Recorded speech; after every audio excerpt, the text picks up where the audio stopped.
우리는 2025년 종료주일, 영어로는 팜 선데이입니다. 은혜 가운데 올 한 해 부활절을 준비하면서 종료주일을 맞이하고 있습니다. 이 종려나무는 히브리 전통에서 의로움, 아름다움, 승리를 상징합니다. 예수님께서 마지막 유월절을 보내시며 예루살렘 성에 입성하실 때 많은 사람들이 겉옷을 벗어서 깔면서 호산나 다윗의 자손이야 하며 종려나무를 흔들고 또 많은 이들이 환영을 했습니다. 이스라엘 전통에서 보면은 왕이 전쟁터에 나갈 때는 말을 탑니다. 그러나 전쟁에서 승리하고 돌아왔을 때 다윗 임금도 그러했지만 나귀를 타고 들어옵니다. 그 나귀를 타고 들어오는 것은 평화의 임금을 상징하는 겁니다. 수많은 구약의 선지자들이 우리 주님 메시아 예수 그리스도를 평강의 왕으로 예언했는데 그 뜻을 예루살렘 입성과 함께 예수님께서 마지막 유월절에 보여주고 계시는 겁니다. 이 종료주일은 주 4세기경부터 이 예식이 시작된 것으로 에게리아라는 기독교 문헌에 나오고 있습니다. 초기 기독교에서는 이 종료주일을 통해서 승리하신 예수 그리스도, 구원의 왕이 예루살렘 입성, 그리고 메시아의 출현과 메시아의 이 땅에 오심을 완성하는 그 상징을 의미하면서 종료주일을 기독교 절기로 마련했던 겁니다. 종료주일이 시작하면은 그 주간은 고난주간이 됩니다. 이 고난주간의 행사가 참 많습니다. 성수요일, 또 목요일은 세족식 하는 세족식 하는 성목요일, 그리고 금요일은 십자가의 고난을 기억하는 그런 성금요일을 지킵니다. 그래서 복잡한 여러 가지 기독교 행사가 너무 많다 보니까 종교개혁자 루터는 이제 개신교 우리 종교개혁을 하면서 그런 너무 복잡다산한 그런 예식을 좀 줄이고 또 어떤 면에서는 또 완전히 없애야 된다고 주장했지만 또 울리치 쭈잉글 같은 종교개혁자는 그래도 기독교의 좋은 전통이니까 그것을 좀 잘 이렇게 믹스해서 로마 카톨릭 것으로만 보지 말고 우리 개신교에서도 그런 부활절과 고난주간과 이러한 예식을 그대로 수용해서 교회 절기로 지키는 것이 좋겠다. 그래서 우리 개신교도 오늘날까지 이렇게 지키고 있는 겁니다. 사랑하는 성도 여러분, 이제 우리 종료주일을 맞이하고 이제 고난주간을 시작하면서 또 부활절을 준비하면서 이 시간, 이 한 주간은 특별히 우리가 예수 그리스도의 십자가의 고난을 묵상하면서 내 자신의 죄와 허물과 어리석음을 되돌아보는 그러한 귀한 시간이 되어야 합니다. 우리가 고난주간을 맞이하면 맨 먼저 기억하는 건 십자가입니다. 고난주간뿐만 아니라 세상 사람들도 그리스도인, 교회, 예수님을 상징하면 십자가를 연상합니다. 오랜 기독교 역사를 가진 유럽 사람들은 또 많은 화가들이 성화를 그릴 때에 십자가를 많이 그렸습니다. 그 중에서도 대표적인 작품이 네덜란드 화가 렘프란트가 만든 세 개의 십자가입니다. The Three Crosses. 이 작품은 십자가 성화 중에 가장 대표적인 작품으로 뽑힙니다. 이건 그림이 아니고 이 렘프란트가 이 구리동판을 파서 조각한 판화입니다. 이 사람은 유명한 판화 화가인데 이 구리동판을 조각한 이 판화를 가지고 옛날에는 양피지에다 이거를 잉크를 묻혀 찍습니다. 그러면 찍고 나면 그 찍힌 잉크 속의 그 음영, 어두움과 또 밝은 면 이런 게 잘 비춰지면서 아주 신비롭게 나타나는 그런 작품으로 유명합니다. 이분이 이 작품을 1653년에 만들었는데 가장 힘들 때 이 작품을 만든 겁니다.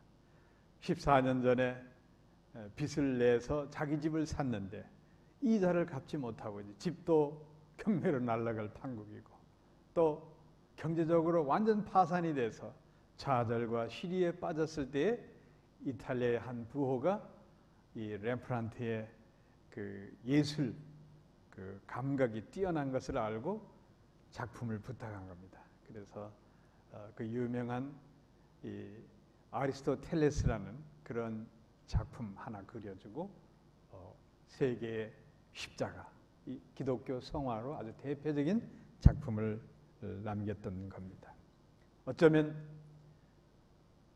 렘브란트 자신이 그 고난을 통해서 자기의 모습을 담았을 수 있는 겁니다. 그 세 개의 십자가에 보면은 그림을 보면은 그 예수님 가운데 십자가에 달리시고 양옆에 두 강도가 달린 십자가가 있고 그 밑에 여러 유형의 사람들이 있습니다. 그리고 십자가를 바라보는 모습도 다 다릅니다. 어떤 사람은, 어떤 여인들은 예수님의 십자가를 바라보면서 너무 비참하고 고통스러워하는 것을 참아보지 못하고 눈을 가리는 모습도 있고, 또 어떤 이들은 성경에 나온 지나가는 무리들, 또 대제사장과 그의 무리들은 도리어 모욕하고, 또 어떤 이들은 아예 눈을 감고 다양한 모습이 있고, 그리고 이 십자가 밑 어두운 그늘 속에 이 렘브란트 자신도 자기 얼굴을 집어넣은 그런 작품입니다. 자, 여기서 영감을 얻는 것은 이 사람이 큰 영감을 얻었다고 생각합니다. 예수의 십자가는 예수님 한 분의 십자가가 아니라는 사실입니다. 예수님의 십자가는 우리 모두의 십자가입니다. 골고다 해골 그 언덕에 예수님이 십자가에 달린 세 개의 십자가가 있지만 그 세 개의 십자가가 아니라 오늘날 80억 인구 모두에게 주어지는 80억 개의 십자가가 예수님의 십자가인 겁니다. 원죄를 입고 이 지구상에 태어난 모든 인간은 자기 십자가가 있는 겁니다. 죄를 씻기 위해서 자기 십자가를 짊어져야 되는 겁니다. 이 자기 십자가를, 우리의 십자가를 예수님이 골고다에서 감당하신 겁니다. 하나님의 아들을, 인류를 구원하기 위해 이 땅에 보내신 성부 하나님을 이 시간 우리는 다시 한번 감사하고, 또 성부 하나님을 십자가에 못 박을 수밖에 없는 우리 죄에 대해서 자복하고 통회하는 시간이 되어야 합니다. 기독교 신앙을 갖겠다. 그 말은 자기 십자가를 지겠다는 신앙 고백입니다. 따라서 하나님께서는 이미 각 사람에게 맞춤형 십자가가 마련되어 있는 겁니다. 이것이 하나님의 은혜고 우리의 믿음인 겁니다. 내게 주어진 나의 십자가를 우리는 회피해서는 안 되는 겁니다. 그 십자가를 달개지고 가야 되는 겁니다. 그래야 우리 삶 속에서 하나님의 권능이 나타납니다. 그래서 사도 바울은 십자가의 도는 멸망하는 자들에게는 미련한 것이요 구원을 얻는 우리에게는 하나님의 능력이라고 말씀한 겁니다. 이 십자가의 도는 뭐냐? 예수 그리스도의 십자가는 나의 죄를 위하여 주님께서 대신 십자가에 죽으셨다는 사실을 믿는 겁니다. 이게 십자가의 도예요. 그리하여 죄의 사함을 받고 우리는 하나님과 우리 사이에 가로막혔던 죄의 담을 예수님이 십자가로 구속하셔서 헐어버리셨기 때문에 하나님과 우리에게 직접 관계되어 있는 삶, 하나님이 나와 교통할 수 있는 거룩한 자로 하나님의 자녀로 거듭났기 때문에 하나님의 권능이 우리에게 임하기 때문에, 그래서 사도 바울은 십자가의 도가 하나님의 능력이라고 말씀하는 겁니다. 이 시간 다시 한번 우리 주 예수 그리스도의 십자가를 묵상하며 바라보며 감사하며 그 십자가가 나의 생명이 되시기를 축원합니다. 예수님께서 12 제자를 불러 모으시고 그들에게 귀신을 내쫓는 권세, 모든 질병, 약한 자를 강하게 하는 그러한 권능을 주십니다. 그리고 유대 땅에 두루 다니면서 주의 복음을 선포하도록 그러한 미션을 주십니다. 이때 예수님께서 떠내보내는 제자들을 바라보며 이렇게 말씀합니다. 보라, 마태복음 10장 16절 17절 말씀. 보라, 내가 너희를 보냄이 양을 이리 가운데 보냄 같도다. 그러므로 너희는 뱀같이 지혜롭고 비둘기같이 순결하라. 삼가 사람을 삼가라. 그리고 덧붙여서 또 너희가 내 이름을 인하여 모든 사람에게 미움을 받을 것이나 나중까지 견디는 자는 구원을 얻으리라. 또 자기 십자가를 지고 나를 쫓는 자는 내게 합당치 아니하리라.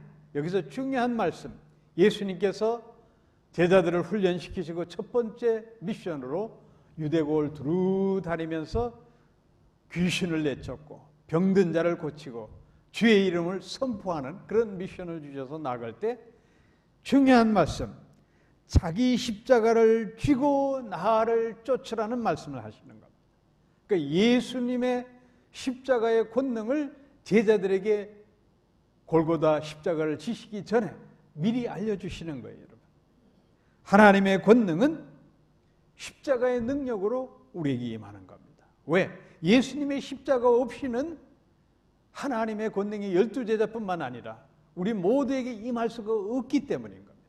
예수님의 십자가를 통해서 그 사탄이 쳐놓았던 무거운 죄의 담을 완전히 무너뜨렸기 때문에 하나님의 권능이 우리에게 임하는 겁니다. 사랑하는 성도 여러분, 우리는 분명히 알아야 됩니다. 주님의 골고다 십자가, 그 십자가가 나의 삶이 되고 나의 축복이 되고 나의 권능이 되어야 되는 겁니다. 이 십자가는 원래는 가장 극악한 죄인에게 내리는 처형이었습니다. 이 십자가 형태를 처음 고안해낸 사람들이 페르시아 사람들입니다. 이 페르시아 사람들은 울무즈라는 이방신을 섬겼습니다. 이 울무즈가 온 지구상의 땅을 거룩하게 만들었다고 여기기 때문에 중죄인을 처형시킬 때 그 거룩한 땅을 밟지 못하도록 그렇게 해서 고민하고 고안해낸 게 바로 십자가 처형입니다. 그러니까 십자가에다 높이 달아버리면 이 죄인이 땅을 밟지 않기 때문에 그래서 고안해낸 게 바로 십자가 처형입니다. 로마 사람들이 페르시아를 정복하고 이 잔인무도한 십자가 처형을 보게 됩니다. 그리고 나서 로마 제국, 이 로마 사람들은 반란을 일으키는 그러한 정치범이나 노예들을 아주 본보기로 다스릴 때에 이 십자가 처형을 한 겁니다.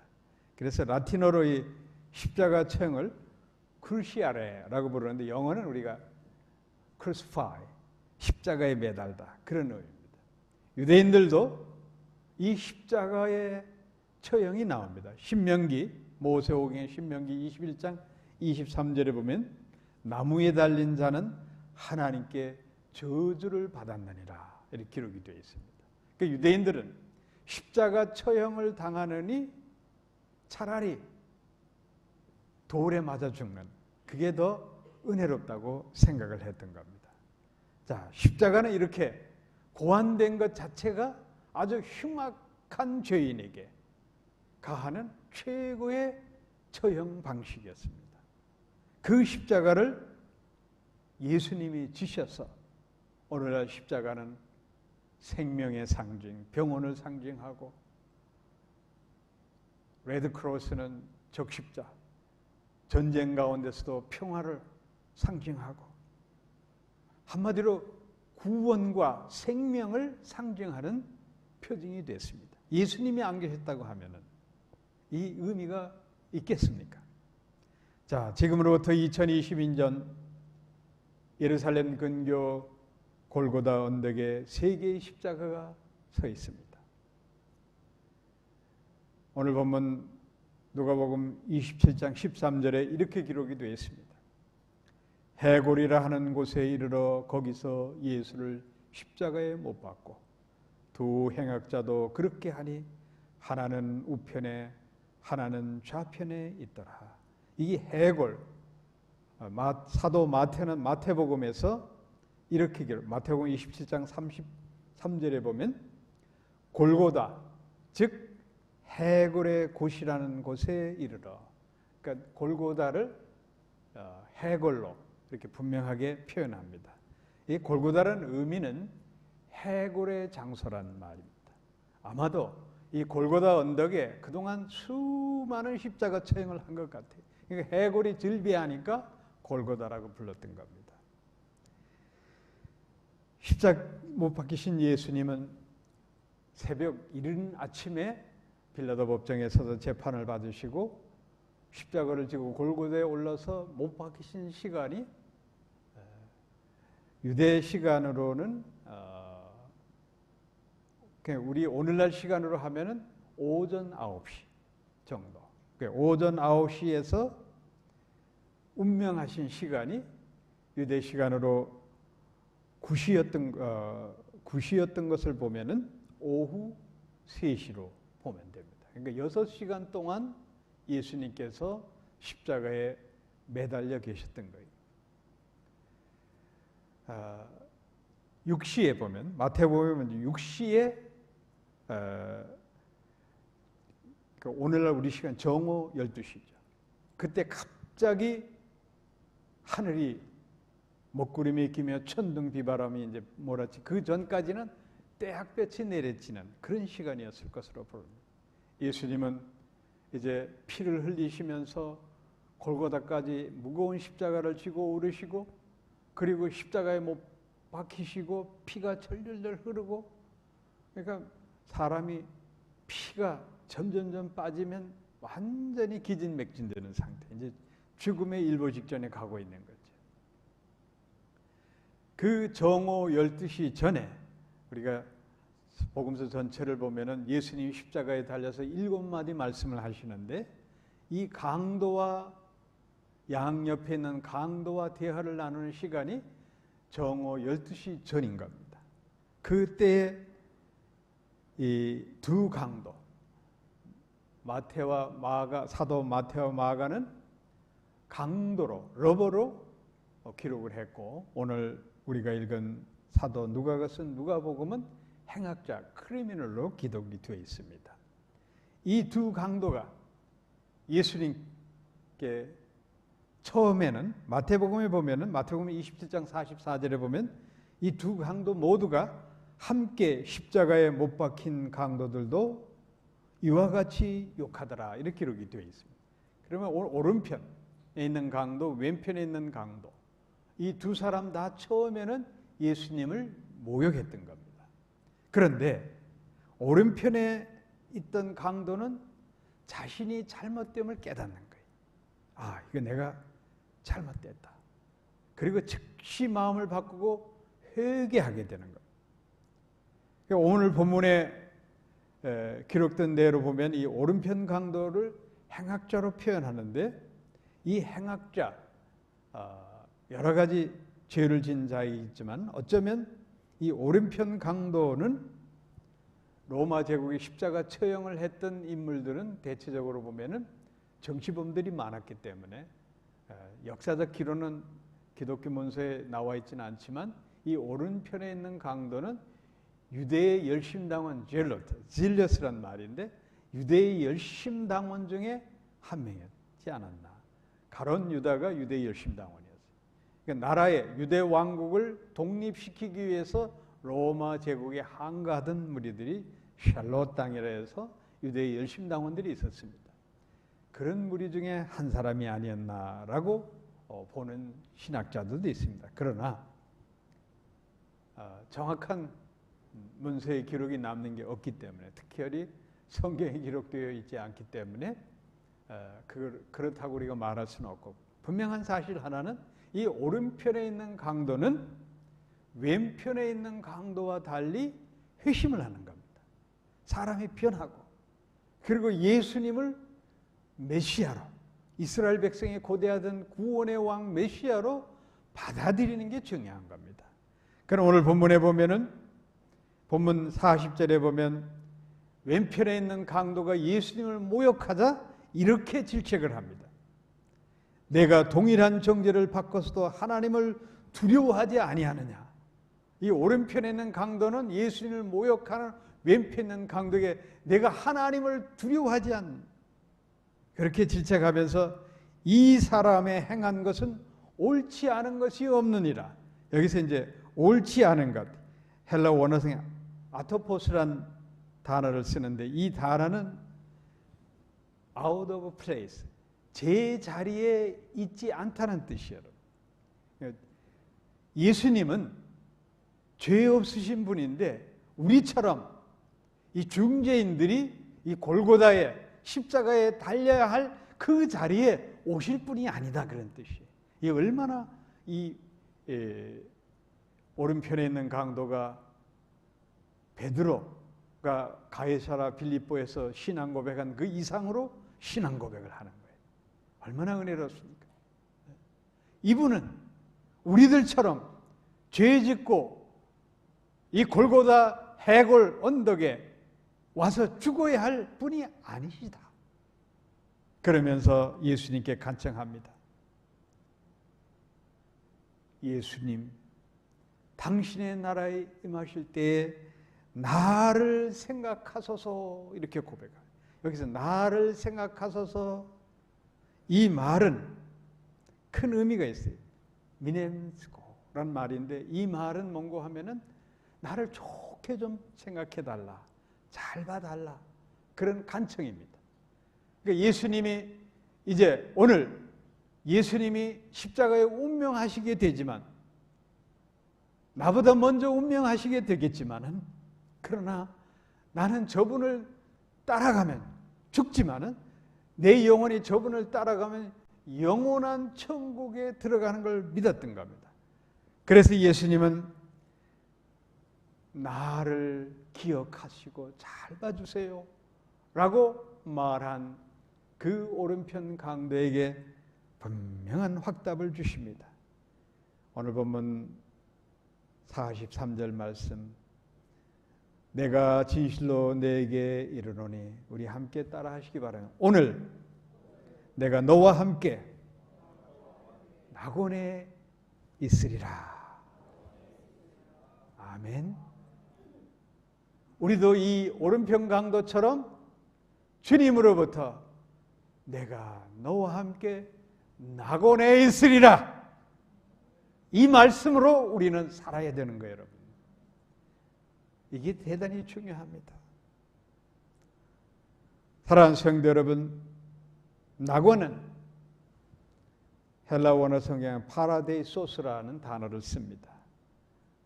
이 뜻은 페르시아 사람들의 파르데스란 말에서 온 말입니다. 그래서 70인 헬라 구약 성경에는 창세기 2장 8절에 나오는 에덴 동산을 이 파라데이소스로 기록을 해놓고 있습니다. 그리고 이사야 선지자는 이 낙원을 영원한 기쁨과 즐거움을 누리는 곳으로 미래의 에덴 동산으로 예언을 합니다.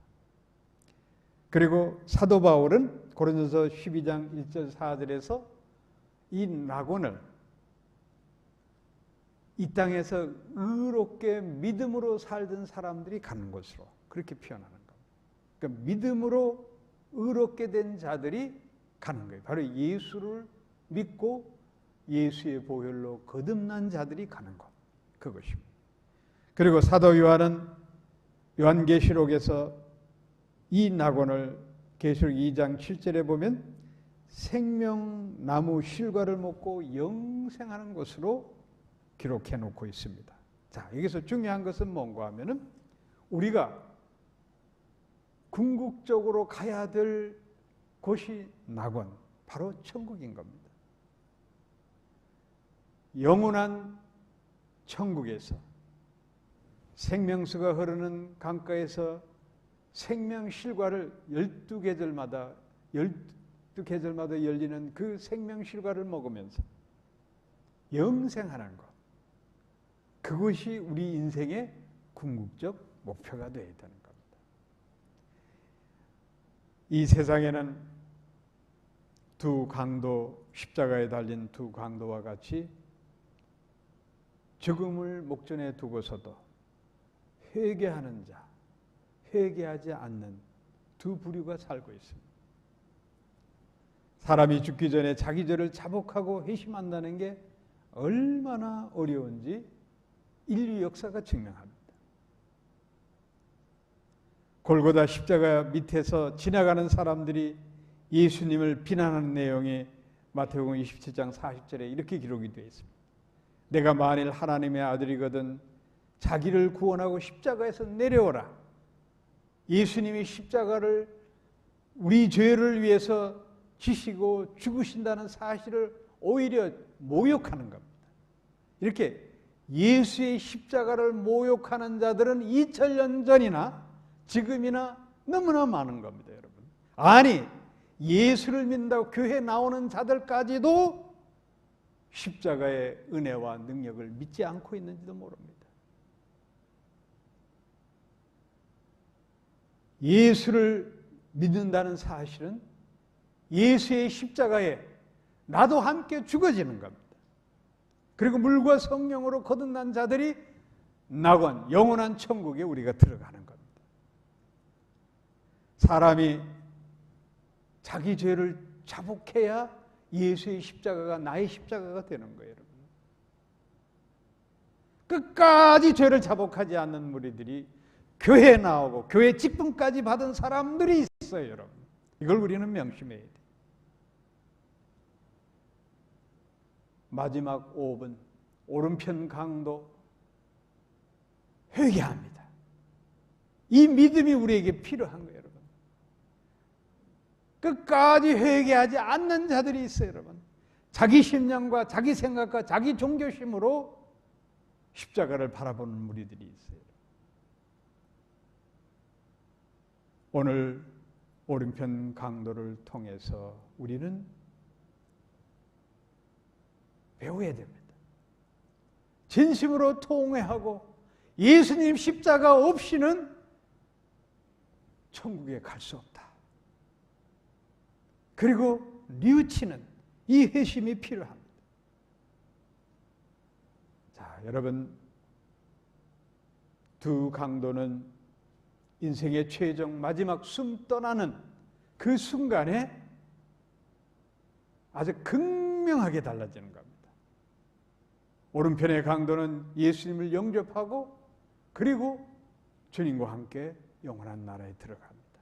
그런데 왼편에 있는 이 강도는 끝까지 예수님의 십자가를 부정하고 심판을 받게 되는 겁니다. 분명한 사실 하나, 회개하고 천국으로 들어가느냐, 회개하지 않고 지옥 심판을 받느냐, 이게 우리 모든 두 강도뿐만 아니라 우리 모두에게 주어진 인생의 운명입니다. 내 인생의 운명의 갈림길에서 우리 스스로가 선택하는 거예요. 인간은 생각하는 갈대라는 유명한 명제를 남긴 프랑스의 세계적인 철학자 블레즈 파스칼,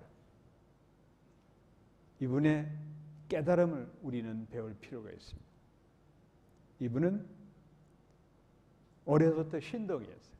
13살에 수학 천재에서 파스칼의 삼각형 수학 역사에 그걸 개발한 거예요. 19살에 회계사인 아버지 일을 돕기 위해서 계산기를 최초로 발명하고, 21살에는 기체, 액체, 고체로 변하는 좀 화학적인 용어지만 유체 정력이라는 게 있습니다. 이렇게 기체로 변했다, 액체로 변했다. 이 정립을 파스칼이 만든 거예요. 파스칼의 법칙이라고 부릅니다. 그의 박학다시함과 아주 똑똑하고 또 화술도 좋았는지 그 당시 파리 사교계에서는 귀족들이 서로 이 파스칼을 자기 집에 초청해서 연회를 열고 하는 게 아주 큰 영광으로 생각했습니다. 그렇게 즐거운 하루하루를 연회를 즐기던 이 1654년 어느 연말에 자기가 탄 사두마차가 질주하다가 다리를 들어받고 전복이 돼버려요. 그러니까 마차에 깔려가지고 이제 피를 흘리면서 내가 이렇게 죽겠구나. 세네 강을 바라보면서 피 안의 세계, 하나님의 나라를 바라보게 된 거예요.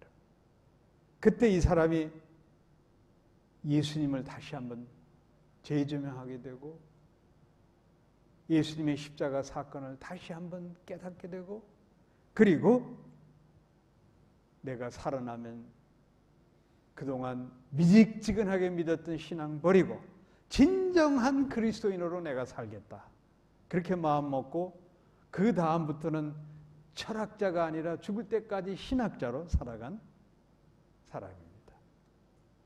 그가 세상을 떠난 후에 남겨진 여러 단편집들이 있어요. 그게 모아진 게 팡세라는 책입니다. 그의 가족이 그가 세상 떠난 후에 편집해서 출판한 책이 팡세인데, 팡세란 말은 프랑스 말로 생각하다는 말이에요. 생각하다. 그 팡세에 아주 중요한 내용이 하나 나옵니다. 제가 읽어드립니다. 사람은 모두 다 죄인으로 이 땅에는 오직 두 종류의 인간만이 존재한다. 하나는 자신이 죄인이면서도 죄인인 줄 전혀 모르고 사는 죄인이 있고, 또 하나는 자신이 죄인임을 인정하는 죄인이 있다. 전자는 희망이 없는 죄인이고 후자는 희망이 있는 죄인일 뿐이다. 아주 잘 정리되어 있습니다. 사랑하는 성도 여러분, 우리의 영원한 소망 무엇입니까? 오늘 본문에, 누가복음 본문에 나오는 오른편 강도처럼 주님과 함께 영원한 천국에 들어가는 것, 그게 우리의 소망입니다. 이것이 우리의 삶의 전부라고 해도 과언이 아닙니다, 여러분. 이 땅 사는 날 동안 잘 살았다, 못 살았다, 배웠다, 못 배웠다, 건강하다, 건강하지 않다, 이런 거 다 의미가 없는 거예요, 여러분. 중요한 것은 내가 주님과 함께 천국에 들어가느냐, 지옥 심판을 받느냐, 이 두 가지 갈림길에서 주님과 함께 천국에 들어가는 게, 이게 우리 인생의 소망이요, 하나밖에 없는 길인 겁니다. 믿습니까?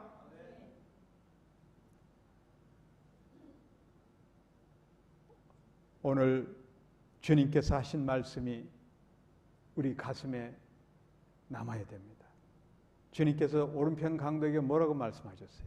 오늘 내가 너와 함께 낙원에 있으리라. Today, 오늘이 참 중요합니다. 우리 모두는 생명을 지탱하고 있는 오늘을 선물로 받고 있는 거예요, 여러분. 이 오늘이란 선물을 우리는 소중히 여겨야 돼요, 여러분. 죽음을 앞둔 사형수, 말기 암 환자는 시한부 인생을 살아갑니다. 시한부 인생을 사는 사람들은 오늘이란 투데이가 얼마나 소중한지 모릅니다, 여러분. 아니 어쩌면 시한부 인생을 그들만이 사는 게 아니에요. 우리 모두도 그저 조금 길고 짧을 따름이지 우리 모두 다 시한부 인생을 사는 거예요, 여러분. 이 시한부 인생 속에서 투데이, 오늘이 얼마나 중요한지 모릅니다. 이 오늘이 얼마나 중요하다는 사실을 오늘 오른편 강도를 통해서 우리는 배워야 되는 겁니다. 우리 그리스도인들은 오늘을 저 영원한 천국으로 연결시키는 투데이, 오늘이 되어야 되는 거예요, 여러분. 오늘로서 그냥 허구한 날 보내는 게 아니라 투데이, 오늘을 저 영원한 하나님의 나라와 연결시키는 그 날이 오늘의 우리의 삶이 되어야 되는 겁니다. 그렇게 사시기를 축원합니다. 사랑하는 성도 여러분, 우리가 오늘을 사는데 당장 먹고 마시고 일하고 이런저런 근심거리가 얼마나 많습니까? 그래서 마음도 조급해지고 걱정도 되고 여러 가지 복잡한 일들이 있습니다. 내 앞에 놓인 일들이 태산같이 커 보이고 힘들어 보이고, 자, 그러나 여러분, 영원한 하나님의 나라를 생각하면 오늘 그 시간은 아무것도 아닌 겁니다. 우리는 분명히 알아야 됩니다. 생로병사의 법칙에 따라 생리적인 시간, physiological time, 우리의 육체에 제한된 유한한 삶, 이 삶은 크로노스, 좀 철학적인 얘기인데 바로 칼렌더의 탈, 크로노스, 우리가 역대상, 역대하, 우리가 구약 성경을 크로노스, 영어로는 크로노클이라고 부릅니다. 그러니까 우리의 칼렌더 타임은 갑니다. 그러나 한편 하나님의 사람들, 하나님의 성령의 인도하심을 받는 그리스도인들은 하나님의 시간, 카이로스로 사는 사람들. 카이로스라는 단어는 헬라 원어 성경의 은혜란 단어입니다. 하나님의 은혜의 시간이 우리에게 주어져 있는 겁니다. 이 하나님의 은혜의 시간, 영원한 거예요, 여러분. 하나님과 함께하는 삶이 되어야 돼요, 여러분. 오늘 우리는 본문 말씀을 통해서 분명히 깨달아야 될 것은 뭔가 하면은 우리의 삶, 오른편 강도든 왼편 강도든 예수님도 마찬가지고 우리 육체는 십자가 위에서 달려서 죽지 않을 뿐이지 여러분과 우리 모두는 다 육체는 이 땅을 떠나게 되어 있습니다. 때가 되면 다 갑니다. 그러나 하나님의 은혜 속에 있는 크로노스, 우리의 영원한 삶은 영원은 영생, forever 하는 겁니다. 그렇기 때문에 우리는 나의 영혼을 살려내야 되는 거예요. 내 능력으로 살려낼 수가 없습니다. 오직 예수 그리스도의 십자가의 보혈로 우리는 영생하는 겁니다. 사랑하는 성도 여러분, 그렇기 때문에 오늘이라는 시간을, 투데이를 그 영생하는 시간 연결시키는 게 우리의 경건 생활이고 우리의 믿음이고 우리의 삶의 중심이 되는 겁니다. 가장 소망할 것은 천국밖에 없습니다. 천국을 소망하는 게 우리 신앙생활의 중심이 되어야 돼요. 재미있는 이야기가 있습니다. 옛날 1970년대만 해도 이 부흥회를 하면은 그 교회에서 이제 부흥 강사님을 모시는 집이 있어요. 근데 어느 교회에서 부흥 집회를 놓고 부흥 강사님이 그 교회를 갔습니다. 가서 이제 집회를 해야 되는데 머물렀던 곳이 숙소가 어느 할머님 댁이었어요. 그래서 이 할머님이 얼마나 이 부흥 강사 목사님을 대접을 잘 했는지 추운 겨울철이었기 때문에 그래서 이제 감기를 걱정해가지고 이 부흥 강사 목사님을 그냥 콜라를 보글보글 끓여서 찬 거 드시면 안 된다고 콜라를 보글보글 끓여서 이렇게 대접하고 그러면서 또 이 할머니가 성경책을 보는 거예요. 근데 강사 목사님을 보는데 이 할머니가 성경책을 읽으면서도 성경을 다 읽지 않고 성경에 나오는 인물들만 잘잘잘잘 외우고 또 부르고 자꾸 그러는 거예요. 그래서 할머니 왜 성경을 읽으면서 사람 이름만 그렇게 부르세요? 그랬더니 이 할머니 답이 걸작입니다. 목사님, 이제 내가 조금 있으면 천당 갈 건데 그 다른 성경 알 거 뭐 있습니까? 천당 가면은 앞서간 믿음의 사람들 그 이름을 잘잘잘 외워가지고 가면 천국 가면 베드로님, 아무개님하고 인사를 해야 될 거 아니냐고. 자, 여러분 이 할머님의 신앙 우리가 본받아야 돼요. 예? 천당 갈 생각 오직 그거 하나로 사는 거예요, 여러분. 예? 세상에 미련이 너무 많으면 여러분 아무리 교회 직분 많이 받고 뭐 오래 신앙생활하고 해도 마음이 이 땅에 있는 사람은 하나님 심판받게 돼 있어요, 여러분. 그렇기 때문에 자기에게 주어진 투데이, 오늘을 그저 세속적인 일, 인간적인 일, 교회 나와서도 인간적인 일밖에 생각을 하질 않는 거예요, 여러분. 바뀌어야 되는 거예요, 여러분. 천당을 소망을 두면은 하늘나라 보화를 생각하고 투데이, 오늘을 살아갈 수밖에 없는 거예요, 여러분. 일을 하든 돈을 벌든 무엇을 하든 가든 하나님 나라의 보화를 쌓는데 모든 전력을 다하게 돼 있어요, 여러분. 그 믿음을 우리 하나님 기뻐하시는 거예요. 우리 교회 성도님들은 그런 믿음으로 사시기를 축원합니다. 사랑하는 성도 여러분, 저 골고다 언덕에 3개의 십자가가 달려 있습니다. 그 십자가, 그 가운데 예수님이 고통 가운데 신음하시며 운명을 하고 계십니다. 왼쪽 강도, 십자가에 죽는 순간까지 예수의 십자가는 나와 상관이 없다고 모욕합니다. 그러나 오른편에 있는 강도는 처음에는 예수님 같은 무리들과 함께 모욕했는지 모르지만 그러나 깨닫는 거예요. 저분이야말로 이스라엘 백성이 고대하고 고대하던 메시아시고 저분이 십자가를 지는 건 아무 죄가 없는데 나의 십자가를 대신 짊어지고 죽으시는구나.